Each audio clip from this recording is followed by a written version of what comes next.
education, Rosemary pursued and earned a degree in BS Medical Technology. While she dreamed of becoming a doctor, financial constraints forced her to set that dream aside. However, this setback did not deter her. With resilience and determination, she adapted and embraced the responsibilities lying ahead of her, embodying the principle instilled by her parents. Rosemary began her professional journey as a medical representative in a prestigious multinational company. Despite the challenges, including self-doubt and fear, Rosemary's perseverance allowed her to thrive. She mastered corporate processes, practices, and governance, all while staying true to her core values, drawing strength from her family and unwavering faith in God. Rosemary's mantra, everything happens for a reason. Have faith, believe, and God will do the rest. This mantra became a guiding force in her life. This belief to stay her through the ups and downs of her career and personal life. As Rosemary's career blossomed, she faced a new challenge: motherhood. Prioritizing her son siege over her career, she made a courageous decision to recalibrate her life. She transitioned from being a risk-taker to a selfless mother, taking on jobs that allowed her to spend more time with her child. Through this period, Rosemary continued to grow, both personally and professionally, reinventing herself and becoming the best version of herself, a loving mother and a successful businesswoman. Inspired by her son, Rosemary embarked on a new venture with her father, launching their family business. With her natural talent in sales and marketing, and her father's expertise as chemical engineer, they formed a formidable partnership in the industrial and institutional chemical trading industry. Their combined efforts, fueled by hard work and faith, led to the company's growth and expansion into cooling tower chemical water treatment. Rosemary's pursuit of excellence didn't stop. Embracing a growth mindset, she pursued further education in chemical engineering. This achievement underscored her unwavering strength, courage, and determination. She spearheaded the development of water analysis services, which opened significant opportunities for the company, leading to the founding of Jeromas Research Laboratory Services in 2008.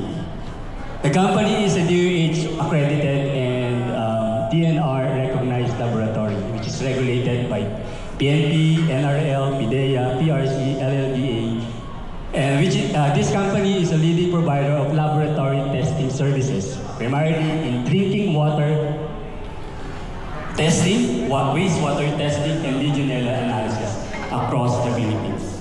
The company serves a diverse clientele including hospitals, diagnostic clinics, water filling stations, hotels, schools, factories, and more, and other regulated by the government agencies. The company was able to share various modern technologies and techniques for water laboratory testing, which resulted in a myriad of certification and trainings being offered locally and internationally. Building the business is one thing, but sustaining is very challenging, yet extremely rewarding just the same. Amidst all the business challenges, Rosemary ensures that there are people whom she can rely on. Her dad, whom she calls Pops, would always give her the encouragement and the right push with the praise. Anak, kaya mo yan, kilala kita. Pops' unconditional love and support are just a couple of qualities that Rosemary is so grateful and blessed to have. His absence is deeply felt, but his legacy lives on through Rosemary's continuous dedication and accomplishment. Today, Jeromas stands as a testament to Rosemary's vision and tenacity. The company's growth and success reflect her ability to turn challenges into opportunities. Her strategic foresight and unwavering dedication to excellence